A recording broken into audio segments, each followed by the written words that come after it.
Thank you very much, and I'm also here to learn.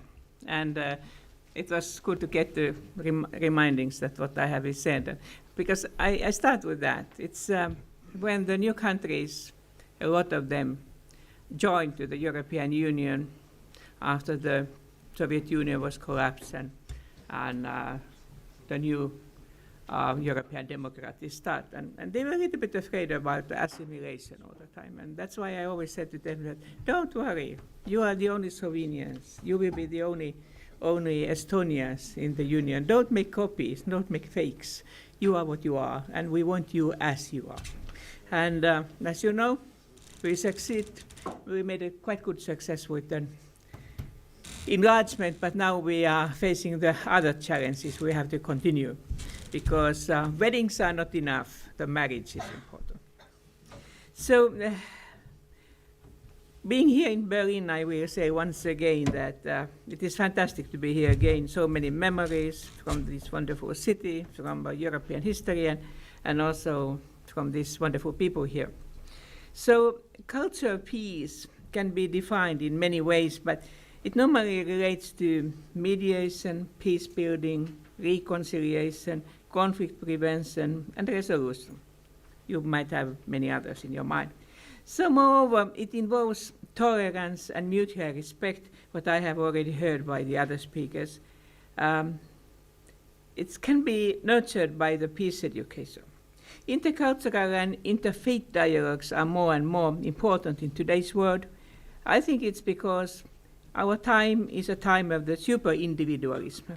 And we also have to find means for harmony with other human beings. Even we are so smart, so clever, every one of us. So United Nations Educational, Scientific and Cultural Organization, UNESCO, is one of those entities that has worked towards the goal of no war and culture of peace for tens of years. The preamble to the Constitution of UNESCO very well put it.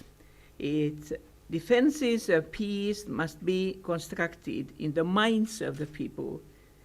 This because wars also begin in the minds of the people. So individual is the starting point, as we have already discussed.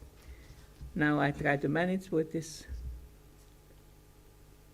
So, ladies and gentlemen, in the same time, in the 1980s, when UNESCO was developing the vision of culture of peace, the term sustainable development was defined. This happened in the report of the Brundtland Commission, chaired by the former Prime Minister of Norway, Gro Harlem Brundtland. I think many of you, as I, we know her well. So the beginning of the new millennium highlighted United Nations long-lasting work for a more peaceful world. Heads of states and governments, I among them, came together to adopt the United Nations Millennium Declaration to reduce extreme poverty. The year 2000 was also the UN International Year for the Culture of Peace, followed by a decade for culture of peace and non-violence for the children and of the world. During those same years, the Millennium Development Goals, so-called MDGs, led to successful initiatives against poverty and hunger, and for better health and education. And it was very significant that MDGs were there to reduce the root causes of conflict and campaign for more sustainable societies in such a visible way. I personally can give a lot of memories how people were a little bit suspicious at the beginning. Many experienced leaders, a little bit like, yeah, MDGs, you are with your blue eyes. But then little by little they said, oh, you have made a success, because people have to have dreams, but also the bridge from the dreams to the reality. So, although it had been shown that inequality in human development and environmental degradation had their interconnections, environmental sustainability had its separate UN track for many years. Finally, in September 2015, all nations came together at the United Nations to agree on a new holistic framework. You know it. It's the Agenda 2030 for Sustainable Development. And then we got the new Sustainable Development Goals, what you see there. The aim is a more prosperous, but also socially just and ecologically sustainable future for our planet. And it has brought a lot of hope. It is a framework that now guides the work of the global community, despite the tensions and some forces that draw us apart. It's good to confess all your previous sins, and my one of those is that I'm a former lawyer. A lawyer with the unions, and then I became a politician after that. And we lawyers, we have a certain way to think. And when we have the MDGs, I was very sorry that it was not legally binding international agreement, but just a politically binding. And the same with SDGs. But I have also learned that even the rule of law, it's very important in the globalist world. But your own will, the political will, your personal will, is even more important, stronger. And then I do hope so that SDGs will also work. Even then, core issues of that, the climate change, the Paris Agreement, it is also juridically binding, and I think President Trump have noticed that. Okay, but let's go further. So I think we can now see that how the education is part of this. So, dear audience, one of the most essential SDGs is the goal number 4, to ensure inclusive and quality education for all and promote lifelong learning. And I put myself also put there the joy of learning, that you feel that it's an adventure, that you want to learn more. So globally, access to education and school enrollment rates have increased, especially for women and girls. It's one of the very good also successes by the MDGs. But now we have to continue. And it's a lot of work still remains to be done to achieve the SDGs goal number 4, because it is the quality of education, it's a lifelong learning, it's not only the basics. Inclusion and equality are critical steps in building more just societies. Education of mothers has an impact on whether their children, of course especially daughters, attend school. Educated women and girls have it easier to claim their rights, seek financing for their economic activities, and, all in all, to participate meaningfully in decision making. So, from Finland, I already underline very much the fact that we should not forget boys when we discuss education. And it's quite interesting. It's not only in Finland, but it's also in Myanmar, that the boys are those school droppers, those who are lagging behind. And this is not in my text, but I say to all the mothers and fathers here, we have to stop saying that boys are boys, they will learn later. Boys are boys, girls are girls, but they both have to study hard. Because in the future, equal society, nobody will get the bonus from their gender. And that's what I have teaching also as a mother and a grandmother of 5. And I think it was not a bad success. So I think it's also, in other way, very important. Critical thinking and the ability and the will to act just and fair are important learning results for all children and youth. So for the boys and girls, for the men and women. And UNESCO made its recommendations on peace education already in the 1970s. The aim is foster social and moral responsibility and to educate pupils and students for understanding beyond cultural and societal borderlines. So also learning and working together and appreciating different cultures and worldwide is fundamental. This is also part of a response to eliminate violent radicalization. One of the UNESCO's initiatives under global citizenship education is the action to prevent violent extremism through education. The idea is to strengthen at the national level, for example, teachers' capacity to understand and work for the prevention. Because all this, what we are now, I also asking here, is not easy. Everybody who has been working as a teacher in the suburb area, big cities where you have a different kind of cultural entities, like it was mentioned already from UK. So it's not so that everybody comes to the places, oh, so nice, we do that. But they have a lot of these, how could I say, hidden or open excuses why not to do in such a way. And we can speak about that more when we are with my former Slovenian colleague together. So one of the issues about this equality is also the gender.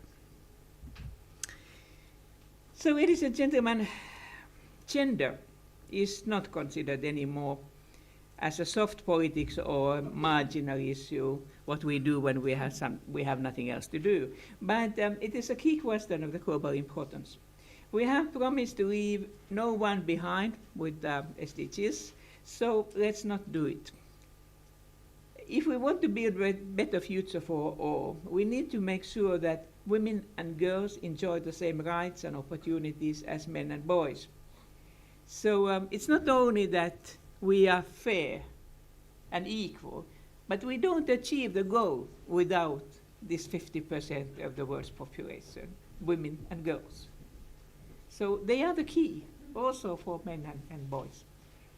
So SDGs goal number 5, which is about this gender equality, it creates good basis for moving from the discussion of why gender equality matters to the discussion how we make equality a reality.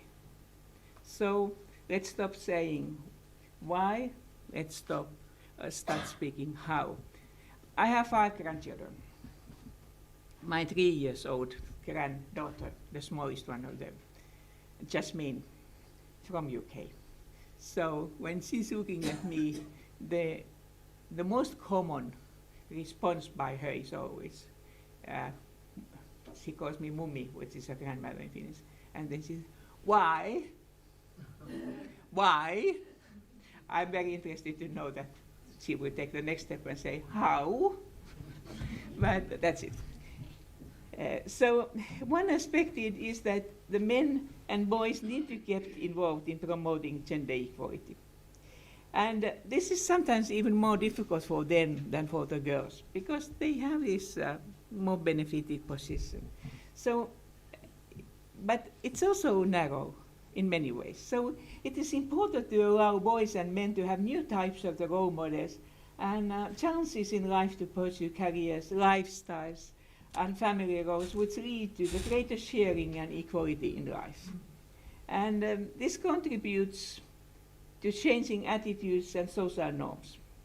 So let's also, for the boys, to give possibilities for different kind of the roles. Let's encourage them to tell that grandfather is fine and your daddy is okay, but you can be even more. Okay. So I think that one of the eyes-opening situation campaigns for me in our dear Europe has been now this Me Too campaign. Because it has shaken the imagine of the countries as being relatively gender equal and no sexual harassment and so on. And suddenly it has come under the surface. So that it shows that in every one of the societies here in Europe, we have had a double standards of our societies. It's not comfortable, it's not nice when it happens. It can be all kind of overlapping and so. But it is healthy to open our own eyes too, to see that what has happened and how we can handle it. Every day something new. But then this could be also the item for one seminar, but let's go further. So the women and mediation. The United Nations has worked for a transformation towards a culture of peace, which would integrate the gender perspective in a more comprehensive way. The work continues now also with the UN Secretary General's high-level advisory board on mediation. I became also nominated to that by Guterres. So as a member of this advisory board, it was very good for me to hear that also other members emphasized the importance of gender equality during our first meeting now in November. If you will ask that how we will work and how we will do, I will say that we have just started our work, and I'm rather careful with my statements concerning, but I think it's very, very interesting new idea to start. So while I'm there, I think that I have also my experiences to give. I have worked very much in SDGs, the sustainable development. I have been also with a different kind of disaster movement, trying to diminish the difficulties after disasters, and such kind of the systems like disorganization, disaster reduction. But I think so that one thing what you don't normally know is that women and girls suffer disproportionately during and after the conflict. It's counted that during the conflict, whether it's a natural disaster or the armed conflict, they count that the women and children, they suffer, they risk to die is 14 times bigger than men. 14 times more. And this is not because of their gender as such, but because of the social, political, cultural, and economical traditional roles in which they have been seen.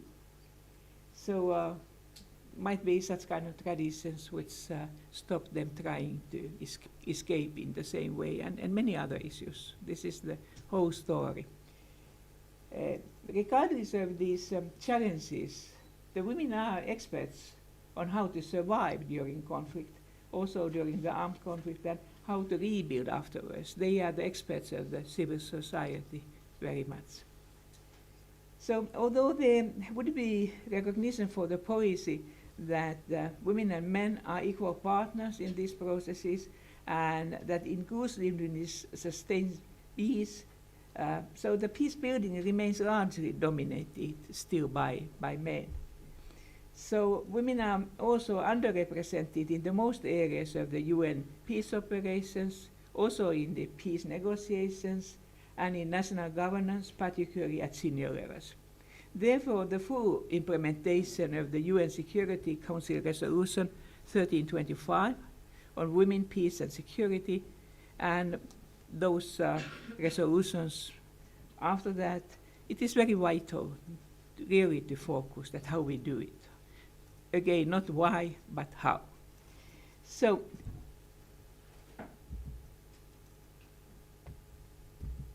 okay, I succeeded.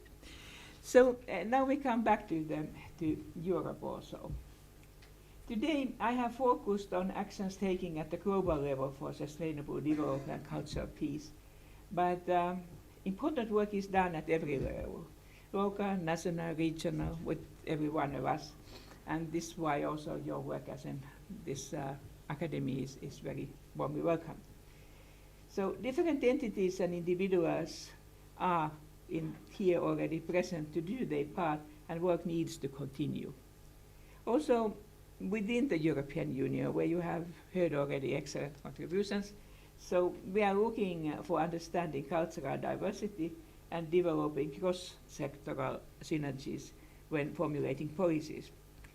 So in the matter of fact, the cultural diversity is at the core of the European society, also in our history. So protecting and promoting the diversity of the cultural expressions is essential for cultural contribution to democracy, empowerment, and well-being of societies and people. So the only thing where I'm very cautious is always that culture cannot be an excuse for the discrimination. It's very often when we visit somewhere, and then we ask them, why you think that those or those people, not only gender but also the culture, why do you think that they are not quite all right? And we have such kind of tradition. It's a culture. You see, in the 1420 they made this and that. It's not an excuse. What it is, I think that culture cannot be an excuse for the discrimination, but a fact which is taken into the consideration. Because, of course, we have our individual memories, we have our collective memories, we have the understanding how they are, but they cannot be excused to say that you are not with us. So,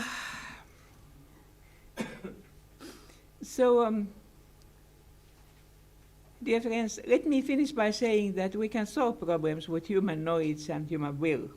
In Finland, we have celebrated the centenary of our independence with a team together. This is a very important word. We are facing many challenges, among them the climate change, but that's exactly why we can't afford dividing this word to us and them. When we see a misunderstanding, a potential conflict, let us have a dialogue and try to solve it in the spirit of understanding. That's to cultivate peace. Like one of my African colleagues said to me that, yes, it is very difficult to work with the problems, but I can guarantee that it's not easier when they have changed into conflicts. That's good for time. And then you said that everybody has to be from somewhere. That's a good quote by the protocol. I say that I already mentioned that just in this year, the Finland has celebrated the fact that we have been 100 years independent. And those who are coming outside of Europe, I say that sometimes my friends have said that Finland has a very interesting way than African history. And when I heard it first time by my Canadian friends, I said, why you think so? So yeah, you have. And in a matter of fact, we Finns, we have been much longer time, of course, existing. I have our national dress, which is already, the model is more than 1,000 years old. But the fact is that when we see the European history, the first over 600 years we were the part of Sweden, our western neighbor. Then the king of Sweden started the war against the Russians and lost it. And so since the 1809, we became a part of Russia. The Sweden has to give us the eastern part to the Russia, and we became as an autonomous Grand Duchy of Russia. Then we were about 100 years under the Russian Tsar, and then we have a good eyes for the historical timing, and then we declared ourselves 100 years ago to become an independent. So the person called Lenin had what to do in St. Petersburg, and they said, okay, let's go on. And so we became independent, but then during the independence, in first 35 years, we had one civil war and 3 other wars. And then after the Second World War, we started to build our society. Now we are of course, perhaps not the richest, but the very, very equal sister of 5 Nordic welfare states. So we have made it. But then concerning this cultural dialogue, so we have historical minorities. We have a Swedish-speaking minority because of this historical background. Still 5% of the Finns speak Swedish as their mother tongue. They have all their cultural rights since the kindergarten or since the maternity clinics to the university. Then we have 2 other minorities. We have the Romas, Gypsies, as we said earlier, and then we have also the Sami people in the north, where the Santa Claus comes. So that's the only European indigenous group. Then we have, of course, also people who cannot speak or hear. So all these languages are protected by our constitution. But then we have also a lot of new minorities, and we try to learn to live also with them. But I will quote the Finnish writer from the 19th century when he said that we are not Swedes, we will never become Russians, let's be Finns. Okay.